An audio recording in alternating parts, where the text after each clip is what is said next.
Protests in Rome in support of Gaza. New rules to enter the city of Venice. Capri responds to rising visitor numbers. Celebrating female directors in the capital. Good morning from Zeta. This is Alessandra Coffa. We begin with breaking news out of the Middle East. Explosions rocked Iran capital Tehran early this morning, around 3:30 local time, as Israel launched major airstrikes on Iranian territory. Blasts were reported in residential areas and near the Natanz nuclear facility, about 225 kilometers south of Tehran. Iranian state media confirmed the deaths of two top military commanders, including Revolutionary Guard Chief Hossein Salami. Israel's military says dozens of nuclear targets were hit. In response, Iran launched over 100 drones towards Israel.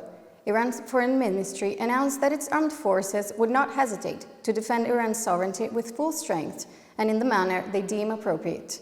Secretary of State Marco Rubio said the US was not involved with the strikes and did not provide any assistance. Here in Italy, demonstrations are happening in support of Palestine. On June 7th, the people united in the capital for a protest against the war in Gaza. Let's hear Andrea Zeta. In the streets of Rome, several flags flutter in the wind to send a political message for Palestine. We are here in San Giovanni Square, where thousands of people have gathered in a joint protest organized and promoted by several Italian political parties, such as the Democratic Party and the Five Star Movement. No more weapons to Israel and freedom for the state of Palestine. This is what the crowd asks while marching. The Italian government should cancel all the military agreements with Israel that, as we know through many investigations, are not over yet. It should also interrupt all the non-military agreements in order to work to end this genocide. And then the rally, cheered by journalists, activists and politicians that have expressed the urgency to stop what is happening in Gaza. A clear message to our government. Stop the hypocrisy, the silence and the cowardly behavior that could drag our institutions into the infamy of history. As the crowd of presents participate in the upsurge of the speakers, a feeling unites all of them, that the Palestinians may soon find peace. The latest report from the UN Refugee Agency revealed that the number of refugees from wars is still reaching alarming levels. Stefania D'Alozzo will explain us the details. Let's analyze the numbers of the report of UNHCR about the refugees and the asylum seekers and internally displaced people for the year 2024. The data show that last year more than 120 million people moved away from their home countries due of war and insecurity situation. The number is really high, and this means that one person each 67 is forced to leave his home country. If we see the graphic, start to 2018, the number of people moving has increased, and there is a new trend. There are the people in need of international protection, and this number of people during the last year has evolved.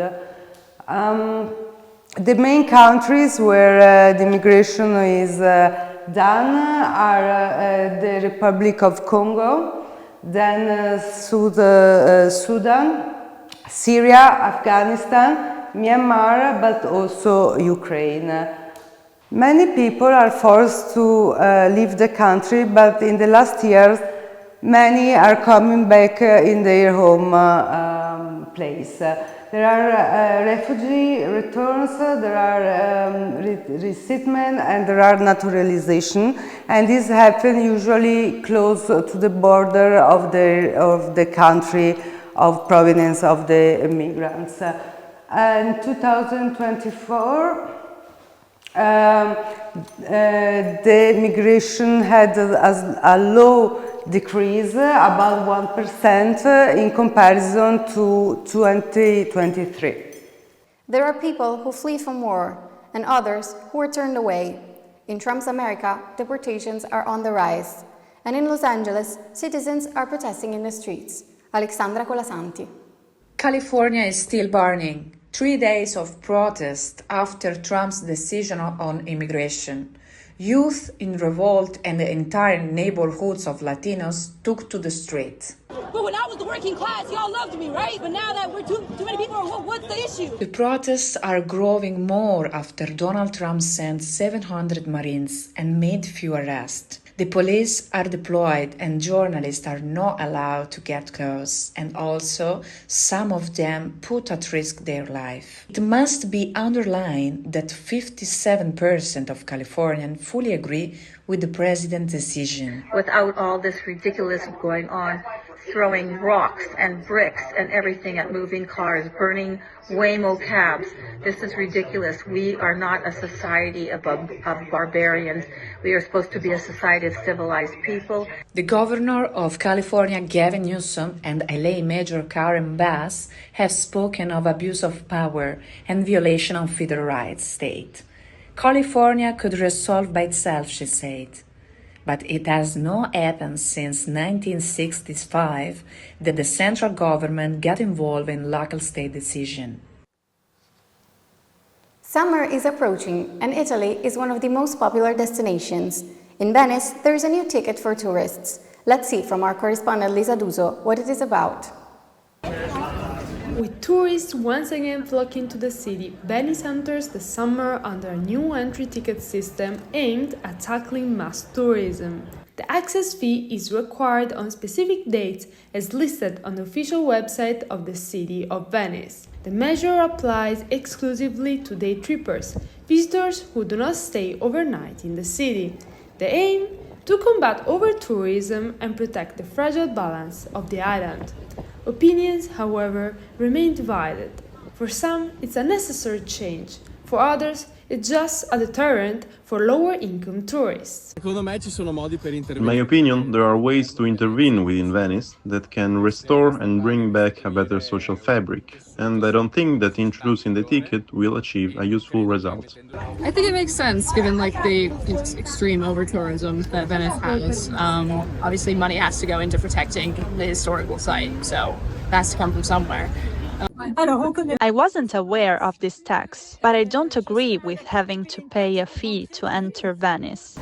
Despite the new rules, summer tourism shows no sign of slowing down. Cafes are once again packed with people enjoying aperitifs, and many still choose to explore the canals aboard the iconic gondolas. The city opens its door to yet another tourist season, this time with a ticket in hand.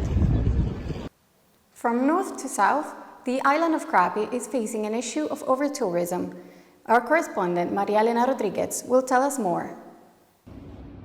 Capri, one of the most iconic tourist destinations in Italy, is facing growing pressure from record visitor numbers. As fares keep arriving here at the main port, the flow of visitors shows no signs of slowing, but balancing Capri tourism with sustainability remains a delicate challenge.